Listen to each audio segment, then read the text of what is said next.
Well, hello, Linda. Linda Raven, welcome to the podcast. Thank you for having me on.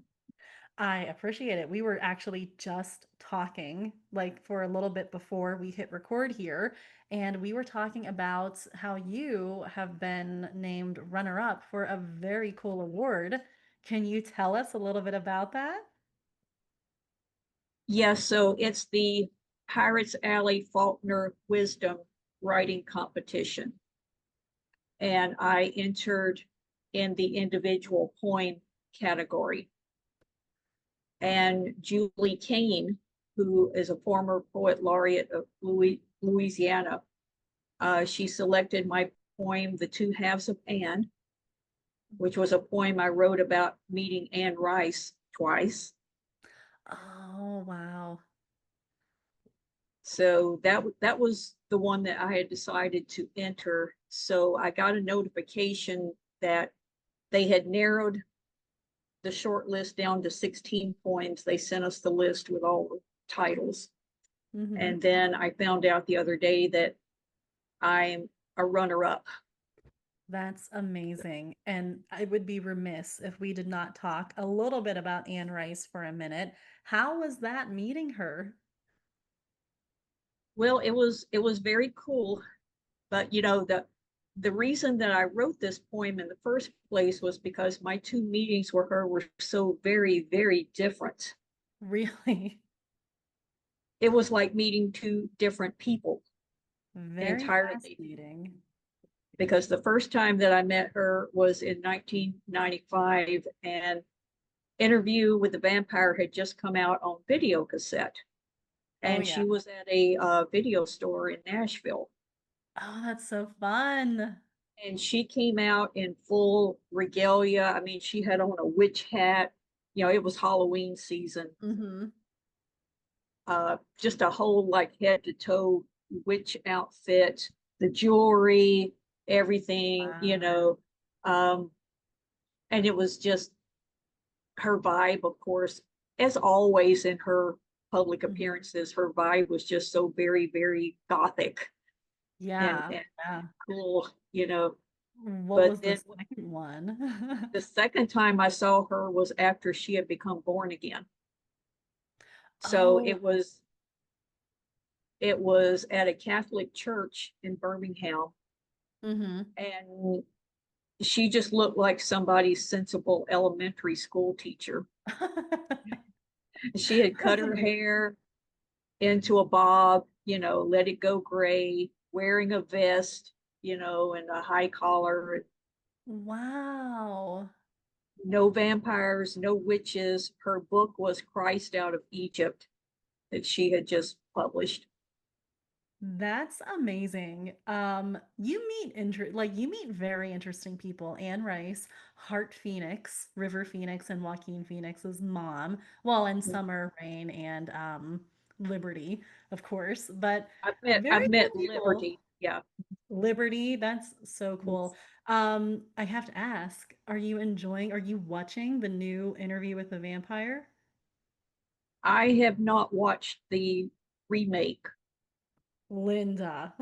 I probably should, but I loved the Tom Cruise and Brad Pitt movie so much that Hmm. I was afraid this remake would ruin it for me. It won't. It won't. It is so good, and I was a huge fan of the Brad Pitt and Tom Cruise one as well. And this one just it's its own thing, and it has so much depth and atmosphere. Like it is so good. And the guy who plays Lestat, you will love. The guy who plays Louis is amazing too, but you, especially with your gothic heart, I can't believe you haven't seen the remake of this. Do yourself a favor before the year ends, catch up because the third season is coming out. And yeah, I think you'll love it. I heard some people say that Lestat in this series is closer to the way Lestat was characterized in the vampire Lestat and the later Yeah. novels and the chronicles. Not so much the Lestat of the first book, Interview with the Vampire, where he's a little bit more of an anti hero. Yeah, I don't know if I agree with that. I would say the first season is pretty faithful to the book. And I believe I read an interview that Anne Rice fully put her seal of approval on the actor who plays him. Like she loved him. And I think her son took over what like a producer role or something, and he was just saying how his mom, because she passed away like right when the show was premiering or right when it finished filming or something like that, so she never saw the final product, but her son was saying that it was she would have loved it. And yeah, I can't believe you haven't watched it, Linda. Please, we have to discuss it, so the minute you can. But moving on from one amazing storyteller to the next, if I may be so bold to put you up there as an amazing storyteller, you have, like I said, this is not the first, this is not the first award. You've been in the circuit, like you've been shortlisted, you've been runner up, like for this one. And so, first of all, what is the secret to even finding where to submit your work? Because I know a lot of writers are interested in that and they have trouble even being like, how do you even get considered? How does that start? I guess I've got this weird obsession with keeping up with everything that's going on in the world Hmm. of books and publishing. Oh, You that's know, good. just about every second that I'm not doing something related to my job here, it's like I've got my nose in Publishers Marketplace or Query Tracker, or um, I watch all of the book vloggers on YouTube. So I'm always keeping up with the market and what's going on there. And what's the mentality? There's some people who are like, contests and submitting can feel really intimidating. So, what's your advice for anyone, especially someone who hasn't done it before? It's crazy. It can feel very emotional in a lot of ways for people to have strangers not just read your work, but then judge it. Maybe We award it, know maybe not. now something I highly recommend would be to take advantage of as many in-person events as you can. I know that's Mm. maybe not feasible for everyone because some of these events can get quite costly, but look for any sort of writing conferences or writing events that are happening in your community, or even author talks, because a lot of times Yeah. um, local bookstores, libraries, they will have visiting author series, things like that. Mhm. But I think just kind of getting out in person and networking that way, and Yeah. talking to people is very helpful. Writers' conferences, they were a godsend for me, Mhm. because I found that actually meeting agents and editors in person, talking to them in person, having a face to put with the name, it made a huge difference. Sure, I bet. Yeah. Yeah. It's been a while since I've been to one. I think I've been to three altogether, but it's been a minute. I would love to go to one again. So, what are some tips? What's like the number one tip for having a great time at a writers conference?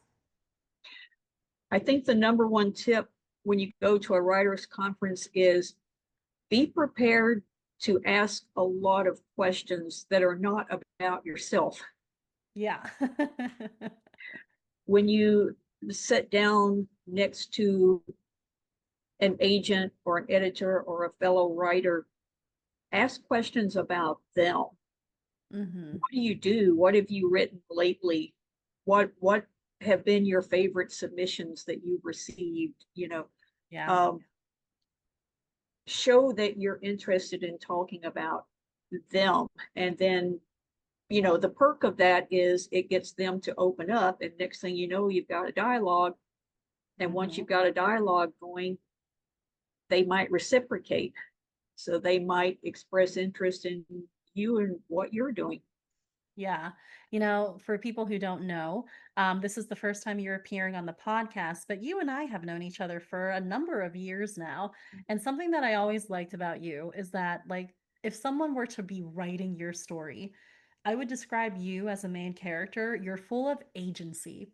You're full of autonomy. You're not, as you're saying, you're not afraid to strike up that conversation, to make a new friend, to reach out. And I think it's like a really important part of succeeding as a writer. I always say, like, and not just me, but it goes back to that old adage of, like, if you want to go fast, go alone. If you want to go Mhm, far, go together. And I would say I would adjust it slightly for writing because sometimes you can go fast and find yourself just going in a circle. But that's mhm, why it's even more important to have people to speak to and reach out to and just ask questions, gut mhm, check, like, is this right or should I do this? But I really do love your agency. And it feeds into your own writing as well, because you also, I have had the immense privilege of reading your works in progress. And we can't talk too much about it because you're agented, you have that ball rolling. There's things that I'm sure you can't really say right now, but I can't wait until you mhm, can. But you are not afraid of just following your imagination. You're not afraid of genre blending and just coming up with the most amazingly haunting stories. So, my first question is, were you just born that way? mhm. Or did you just kind of develop it over the years? I had an intense interest and love of storytelling from the time that I was a little girl. Yeah. With my grandmother telling me stories, Yes. Hmm. all of the oral family stories that were passed down. Yeah. And I discovered my love of books when I was very little. I remember, we had this ritual as a family every Saturday afternoon, the Dairy Queen. And Oh. we would sit outside in the old 65 Impala Chevrolet Yep. eating at the Dairy Queen. And I would, my favorite book at the time was Heidi. Oh, yes. And I would have my copy of Heidi in the back seat. So I wasn't sitting outside the Dairy Queen on Saturday afternoon. I was in the Swiss Alps with Heidi.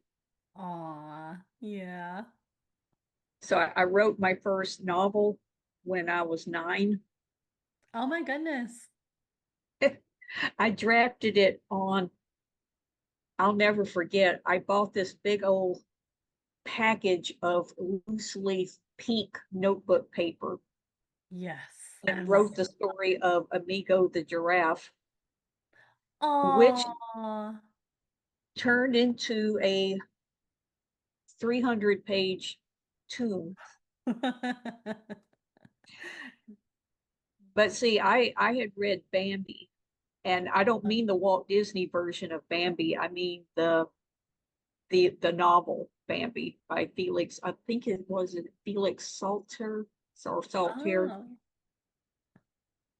But I was so engrossed in that story, and I wanted to write a story like it. So I said, yeah, well, okay. the deers, I'm going to write about a giraffe. That's cute. Do you His still name, have that? no, no, no, no. I no telling what happened to that. But yeah, so he was a little giraffe who was born without any spots. So like Rudolph the Red-Nosed Reindeer, everybody made Oh, fun of Amigo because he had no spots. oh my gosh, Linda, that sounds like the cutest story. Can you republish it? Can you, like, oh my gosh, that sounds amazing. I would read that. I can't believe I didn't know this about you. I would totally read that. Um, I don't remember what happened to Amigo except he didn't have any spots. So nobody had taught me at that time that your character kind of has to have an arc. Not Amigo. Him just existing without spots would have been good enough. But I will say, you know, you write characters with full arcs now. Like, my goodness, when I think of the breadth of your body of work, it is amazing. And I always have to like I always encourage people, and we were talking about this before we hit record. It's like it is like being in that sandbox, and you have to be able to play. You have to be able to let that little kid out and let them get messy and chaotic and curious and just play around with these characters and what they go through. And there's just a lot of people who are like, no, it has to fit exactly into this, like this almost like grocery list of like it has to happen here and at this percentage and at that percentage. And I'm not knocking beat sheets or anything. I'm not knocking anything that helps a writer get the job done. But there is an element of play that I think some writers, they can get very severe on themselves and almost feel bad about playing. But I feel like I say this in a very good way because I've also seen how you edit, and you can edit like a fiend. But it is kind of like you throw what you want in there, and then you kind of finesse and add the nuance. And I'm not saying that there's not finesse and nuance to start with, but you edit really well.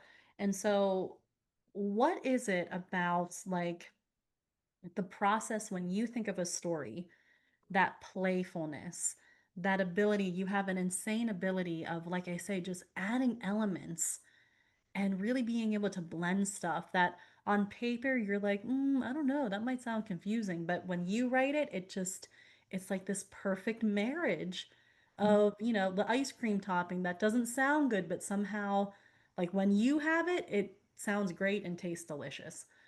What goes through your head?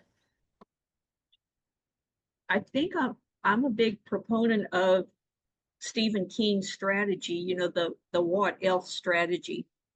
Okay, tell me more. What else this thing Mhm. happened? Yeah. And what else X meets Y kind of thing. Mm-hmm. Um, my stories are very firmly grounded in place, in a sense of Yes, place. 1,000%. Yeah, setting is crucial to my stories. And I always say that most of my novels are kind of love letters to the places I've known and grown up in, or places that I have a connection to. Yeah. They're all very deeply embedded in, I guess, that sort of Southern mythos, if you will.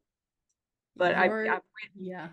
I've written two novels now that take place in my hometown, Mm, Decatur, mm, Alabama, where I grew up. yeah.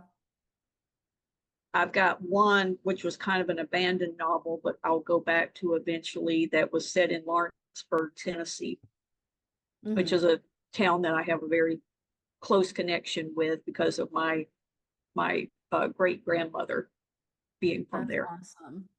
And so you But start with the sense of place, and then it's kind of like your canvas, and then you just kind of let the paint flow on it. Is that kind of what you do? yeah, I'm very interested in the mating of environment and then how the environment impacts these characters' lives, Yeah. and also the folk tales and the folk myths that come from the land. Mm. Those inspire my stories as well. Do you ever feel like there's any part of you that says, no, no, that's too strange. That's too much of a genre blend, or that's too much of elements coming together? Or have you somehow been able to turn that voice off? And if so, how? Share with us. I don't think I've turned it off. If Mm-hmm. anything, I've turned it up. Yeah. Interesting. But I didn't even think about it for a long time, or the fact that I might be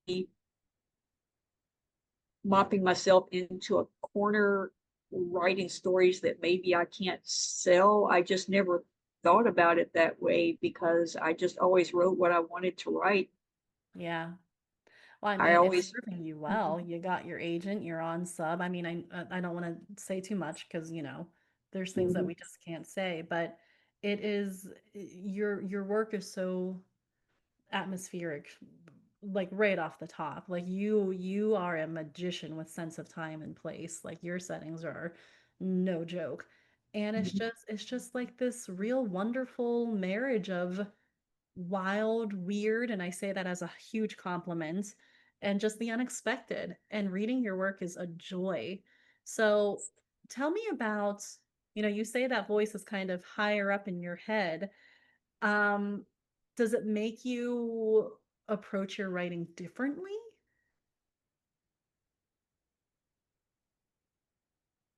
Or is your process kind of still the same? I think my process has always been the same, just that I'm learning more and more about the craft of writing, Yeah. and I'm always educating myself. I mean, I read voraciously. You should see the stack of books by my bed. And every night, I think I have mentioned this to you before, I read about 8 or 9 books a night, but that's not because I'm reading them all the way through. It's Yeah. because I'm reading a chapter of this one and then a chapter of this one and Oh then a my chapter of gosh. that. And they're all different. Like Yeah.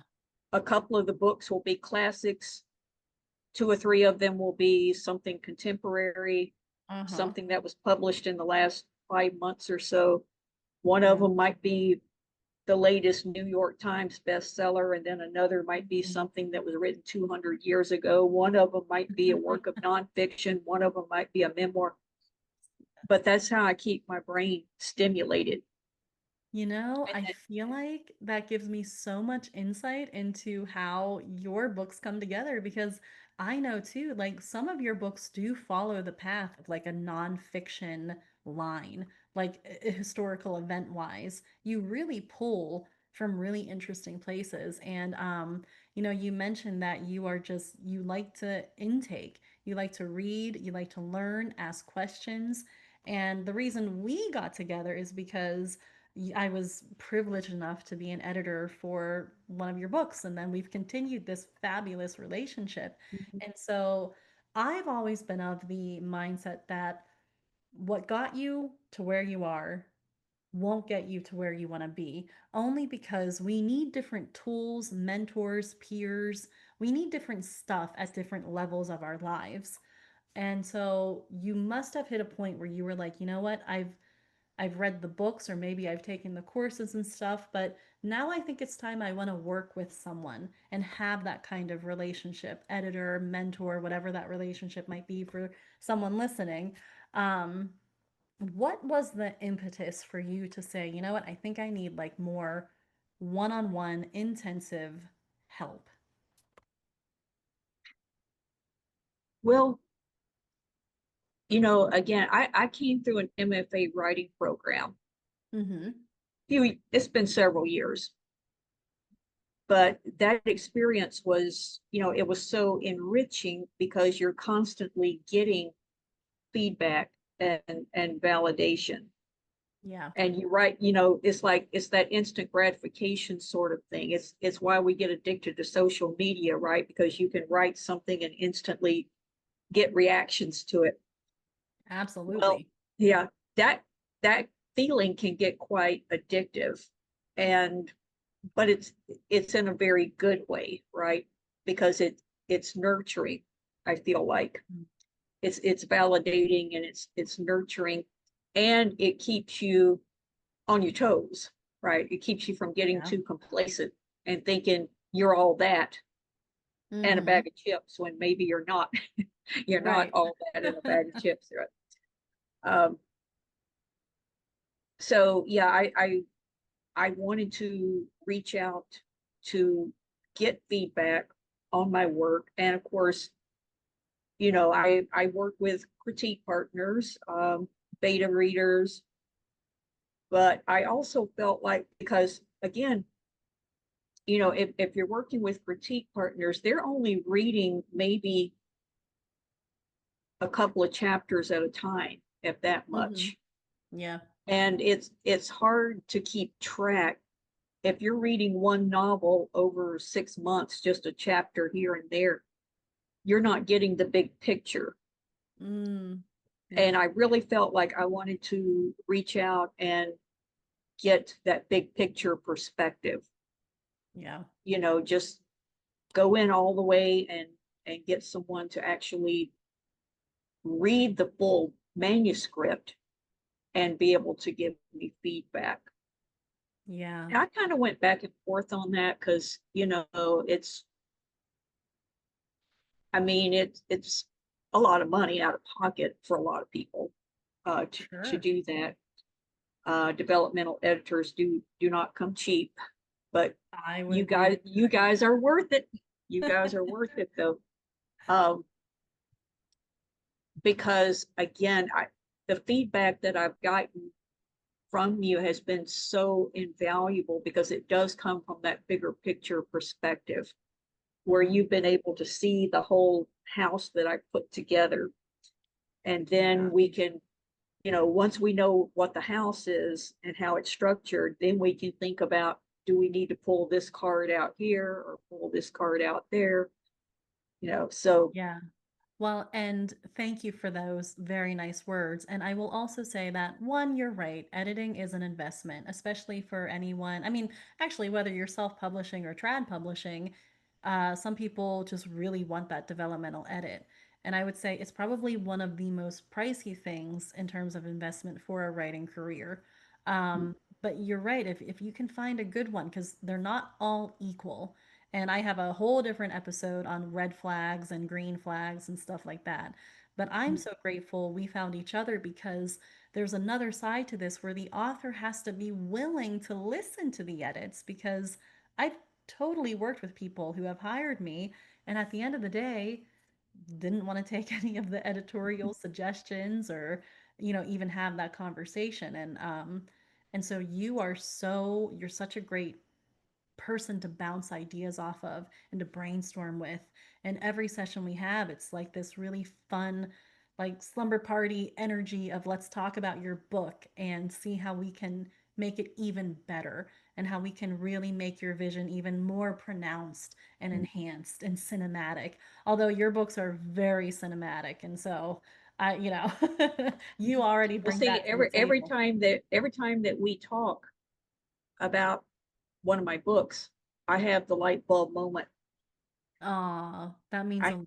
I have the aha moment at some point. Now, it may not always happen right away. Mm-hmm. It may happen, it may be 10 days after we talked. Yeah. And then because you remember when we edited or we worked on in the place where Frank James is buried just north of here, Oh yeah. and you kept telling me that I needed to dig deeper into the relationship between, now these names won't mean anything to the listeners, but you kept telling me that I needed to dig deeper into the relationship between my characters, Brian and Red, Yeah. and what was going on in there. I felt like it was already there, and I didn't know what more I could do without just making the book longer and longer. I didn't know what more I could do, so I was really struggling with that. And like I said, I sat with the manuscript and I sat with it, and I was like, what does she even mean? Like, they,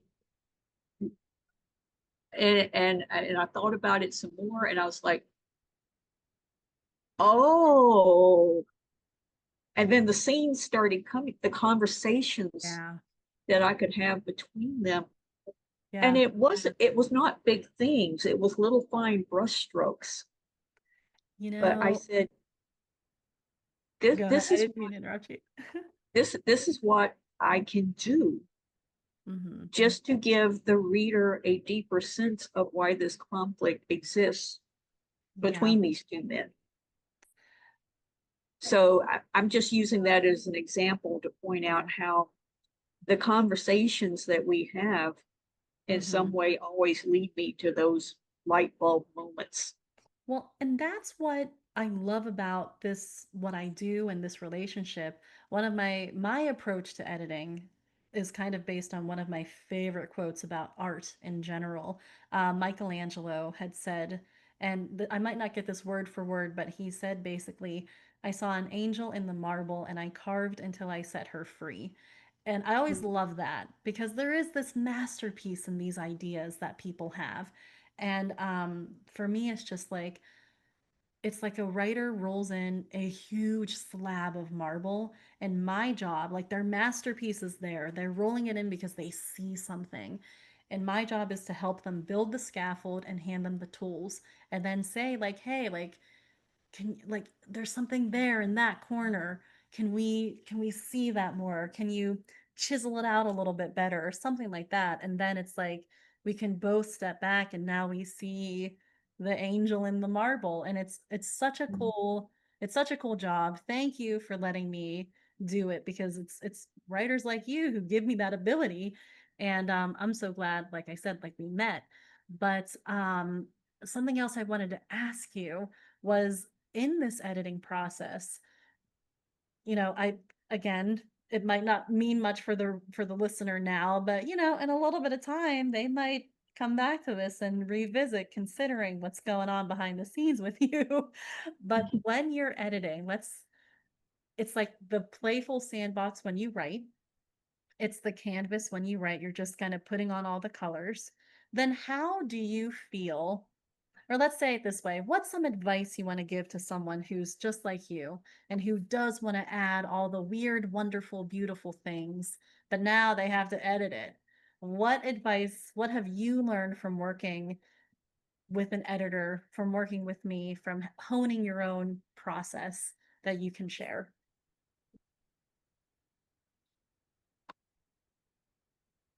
I know I'm putting you on the spot. I didn't run this question by you. Mhm, But you are a great editor. Like you know how to take editorial notes, and not everyone can. Not everyone has they do it, but sometimes it's more like, what does this mean? But for some reason, you can take an editorial note and run with it. Like you're running a football down to the end zone. Like it's a real skill you have. So, mhm. what's the trick to being able to take an editorial note and really run with it? I think, well, one thing that helps me is creating a little bit of distance between myself and the manuscript so Yeah. that I can approach it more as a reader would Hmm. and not so much like my child or my baby anymore. You go through that stage where it's like your little baby that you've nursed, and if somebody criticizes it, it's like, oh, my baby's ugly. Yeah. But if I put it on the shelf for a while, let's say I've gone off and worked on something else, Uh-huh. then I come back to that project with fresher eyes, then I start to see its flaws more. Or, Yeah. or I'll start to see where I was a little bit self-indulgent, or, you Mhm. know, just, I don't know, getting a little, can't think of a good way to phrase that, putting too much ego into it or something. I don't know. Getting a Mhm. little too self-indulgent with it, having too many darlings that need to be killed, kind of thing. Yeah. But Not I'm killed, better. just set aside for a minute and maybe they can come out later. They're going back to the nursery for a minute. So it puts me in a better position where I can start to see the things that need to be fixed. And then that's the Yeah. point where I know that I'm ready for criticism. There's I follow a lot of Stephen King's advice. I've read his On Writing book, in case you can't tell. But Yeah. It's a one of the classic. things he said was there's a time when you go behind the closed door, and then there's a time when you open the door. Yeah. And your time behind the closed door is when it's just you and the work. Yes. And when you open that door, that's when you feel like you're ready to let those other cooks into your kitchen. Mhm. You never want too many cooks in your kitchen, but Right. you can invite a few in, Yeah, taste testers. just to kind of see what's cooking in there. Exactly, exactly. But when I get to that stage, that's when I know I'm ready for feedback. Well, that's good advice when you can have some distance. I always encourage people, so that's I agree with you. That's some very good advice. And Linda, you know I can talk to you for hours and hours on end, but you have things to do. You have that wonderful your hair looks great. I know you said you have a hair appointment, but it looks good. You getting it trimmed? What are you doing? Well, it's that time of the month for my color touch up. Uh, And then she'll blow dry it out, make it all nice and flat ironed and shiny. And Oh, yeah. I don't understand, like, to me, that's wizardry. If if left to my own devices, it's in a low ponytail, but I love getting it styled. It's so fun. But, anyway, well, thank you so much for being on the podcast. We finally arranged it. We've been wanting to do this for years. My cat is currently attacking me, so but we will have a conversation again, especially because you have so many irons in the fire. You have so many things just happening below, behind the scenes. And so we will absolutely talk again. But thank you so much for coming on. And I thank cannot you for wait to having me. hear, of course. And I can't wait to hear how the award goes. And that's at the end of September, you said, right? For the Faulkner Wisdom? Yep. Yeah. Okay. So Robert Olin Butler is going to be there. It's pretty cool. My goodness. Yeah. Well, you'll have to I'm kind of scared though. I don't know if I should talk to him or not. oh, you'll talk to him. You're not afraid of anyone. Come on now. You've talked to very cool people. He's another one, but let us know how it goes. And I will put you, I think you have an Instagram, right? No, No.